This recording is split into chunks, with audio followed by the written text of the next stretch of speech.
Breakthrough by Francisco Jimenez, Chapter 7, Summer Skirmishes. The summer after graduation from junior high was pretty much the same as the previous years, except that I was the only one who joined Papa in picking strawberries for Ido.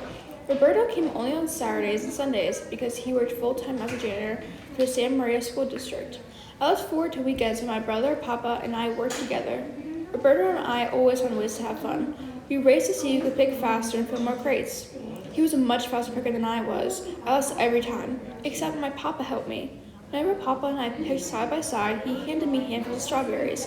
Papa never let on that he knew about our game, but I figured he must have known, because one time when I filled my crate faster than Roberto, he glanced at my brother and winked at me. One morning, I started a strawberry war. I had learned the spelling definition of the word skirmish, which I had added to my notepad to memorize that day. I was bored and tired of picking on my knees, so I stood up to stretch. Roberto was ahead of me, 2 rows away. I could not resist the perfect target. I picked up a rotten strawberry, looked around to make sure Papa was not looking, and threw at Roberto. The mushy bullet splashed on his back, leaving a reddish, purplish wound the size of a baseball. My brother turned around, startled. He knew I was the enemy when he saw me snickering. He raised a clenched fist at me, turned back, and kept on picking. I glanced at Ido. He had a puzzled look on his face, but did not say anything. I hope he didn't see me, I thought. I continued working, and to keep my mind occupied, began whistling rock and roll tunes and daydreaming about Peggy and the vets. I danced song after song with her. Suddenly, I felt a blow on the back of my right shoulder. I instinctively reached back behind with my left hand and scooped up a rotten strawberry. I turned around. Roberto was picking on his knees behind me, 4 rows away. He had his head down, trying to hide his smirk. At lunchtime, Roberto and I put on our jackets to hide our strawberry stains. When we got home, we quickly took off our shirts. Mom saw the stains, shook her head, and gave us a stern look. I knew she would not tell Papa because she did not want to upset him. That evening, Ido was coming to our house to deliver our paychecks for the week. I was afraid he might have seen me throw the strawberry at Roberto, say something to Papa. I was terribly nervous. In preparation for his visit, we all made sure the house was in order. Roberto swept and wet mopped the floors. I cleaned the kitchen. Trampita and Torito picked up papers and trash outside the house that dogs had scattered from the garbage cans. Rora followed them, making sure they did not miss anything. Mama made a fresh batch of flour tortillas and refried beans to give to Ido. Papa sat at the kitchen table, giving orders and going over savings, which he kept in a small metal box. Ido arrived shortly after we had finished our chores. He was dressed up as usual in khaki pants and a shirt and brown shoes. His dark, straight hair was combed back, and his tan face looked smooth and shiny. I fixed my eyes on every move he made and hung on every word he said, trying to see if he was upset with me. He and Papa shook hands and bowed. Ido took a seat at the head of the table, took out his checkbook, and placed it in front of him. Papa offered him taquitos. No gracias, he said in a thick American accent. There were long periods of silence because Ido spoke only English and Papa spoke only Spanish. Mama and Roberto and I interpreted for both of them. Ido began to write 3 checks. I knew Papa's check was for $65 because he got paid $1 an hour. Roberto and I received 85 cents per hour, just like the baristas. Ido paid Papa more than us because Papa was a better picker, and because he had worked for Ido for several summers. Papa felt special and looked for ways to show Ido his gratitude. When it was time to quit work at the end of the day, Papa kept on picking for another 10 or 15 minutes, even though he did not receive pay for the extra time. When Ido finished making out the checks, he handed them to Papa.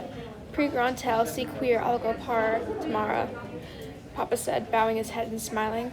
Papa asked if you'd like something to drink. I said, no gracias, Don Francisco, Ido responded, bowing to Papa. I made some taquitos for you to take home, Mama said proudly. She handed Ido the bundle of refried bean tacos wrapped in wax paper. Ido's eyes lit up. My wife and kids love your tacos, he said. Don Gabriel really liked Mama's taquitos too. I said, remember him, Mr. Ido? Of course I remember him, Ido responded. He worked for me a few years ago. Diaz, the labor contractor, had it in for me and sent him back to Mexico. Ido paused, looked straight into my eyes, and raising his voice, added, he was a good, serious worker. I lowered my head. Ido looked at his watch and excused himself.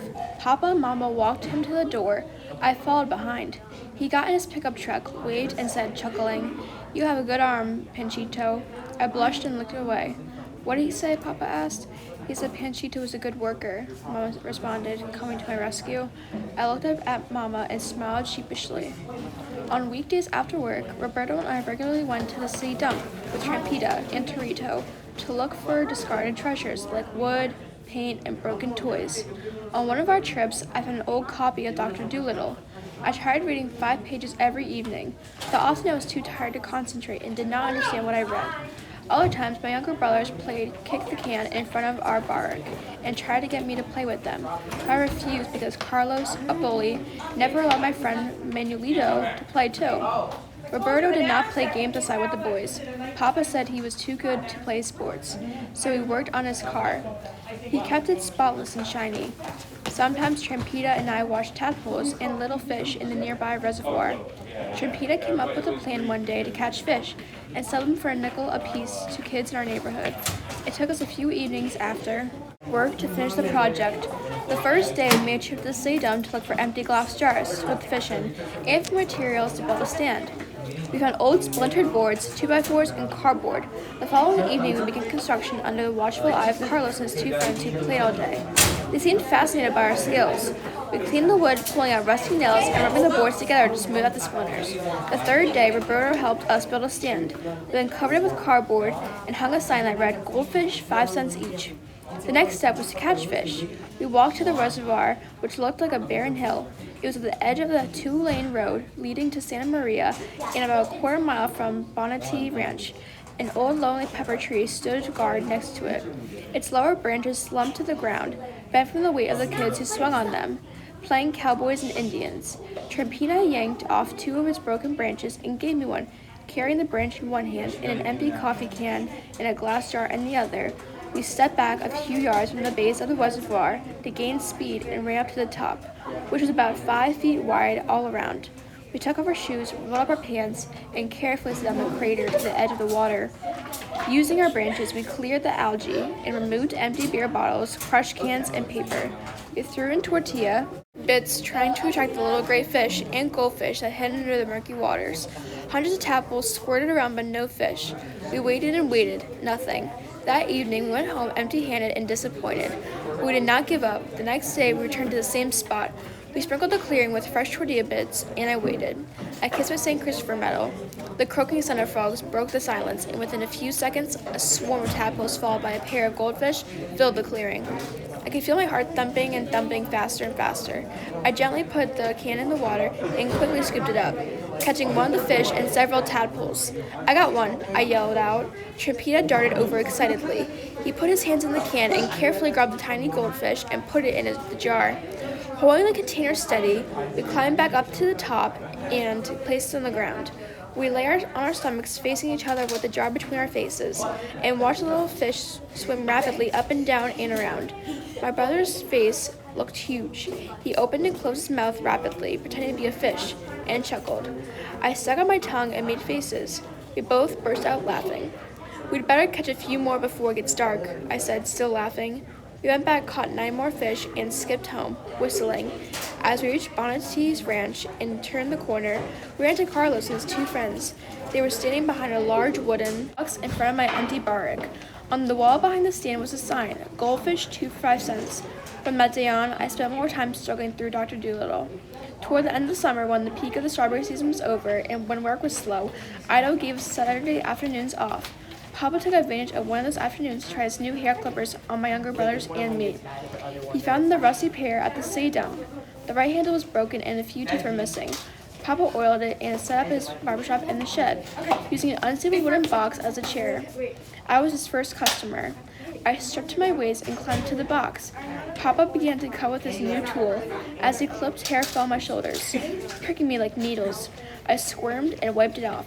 The box creaked. I moved again. Papa quickly moved the clippers away from my head and yelled, "Don't move." It was too late. A chunk of hair fell on my lap. I reached to feel the next spot. I said, "Stay still." Papa yelled again, slapping my hand, using his left hand like a vice, as he held my head still and clipped away with his right. As he cut, he put more and more weight on his left hand, making my neck twist to the right. I felt as though he was trying to push me into the ground. I tried to straighten it, pushing up against my papa's hand. The box creaked, another clump. The hair rolled down my shoulders. Tears came to my eyes. I clenched my teeth and clasped my hands together until it was over. I climbed up the crate, rushed to the bedroom, and picked up the hand mirror. I slowly skimmed my face, wiping away the hair clippings from my chin and nose. As I brought the mirror upward to my forehead, I closed my eyes, said a silent prayer, and quickly opened them. I was shocked. My front wave was gone. I had short bangs and nicks on both sides. I looked at the stray dogs with mange that populated Bonity Ranch. I felt like yelling at Papa, but I knew I couldn't. It would be worse. I complained to Mama. "You don't look too bad, mijo," she said tenderly. "In a couple of weeks, it'll grow back." She picked up my cap and put it on me. "There, you look just fine," she added cheerfully. I knew Mama did not mean it because she bought Papa a new set of clippers at the Goodwill store the following week. I wore my cap all the time for days and only took it off when I went to bed. I skipped going to the vet's dances with Roberto for the rest of the summer. And that is the end of chapter 7.